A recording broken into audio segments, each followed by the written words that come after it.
Hello everyone, আসসালামু আলাইকুম। কেমন আছেন প্রিয় ভাই ও বোনেরা? আশা করছি সকলে ভালো আছেন এবং সুস্থ আছেন। আর আমিও অনেক ভালো আছি। আল্লাহর অশেষ কৃপায় আমাকে আল্লাহ অনেক ভালো রাখছে, সুস্থ রাখছে, সুখী রাখছে, হেফাজতে রাখছে। আল্লাহ আপনাদের সবাইকেও হেফাজতে রাখুক, ভালো রাখুক, সুস্থ রাখুক, সবার মনের আশা পূরণ করে দিক।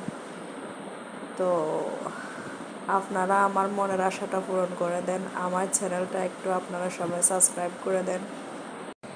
আপনাদের কাছে অনুরোধ রইল। তো আজকে আমি অনেক দিন ধরে ইচ্ছে করতেছে ডিম রান্না করে খাবো, তাই আজকে ডিম রান্না করলাম শর্টকাটে। আজকে আর কিছু রান্না করি নাই, শুধু ডিম দিয়ে আর একটা সবজি, এই দুইটা দিয়ে আমি শুধু একজন, আমি আর আমার ছেলে। তো অল্প রান্না দিয়ে আমাদের হয়ে যায়। তো আমি এখন দুপুরের ভাত খেয়ে নেব। ডিম আর একটা সবজি রান্না করছিলাম, ভাজি, ওটা সিম আর বেগুন দিয়ে। তো গাইস, সবাই ভালো থাকবেন, সুস্থ থাকবেন। আসসালামু আলাইকুম।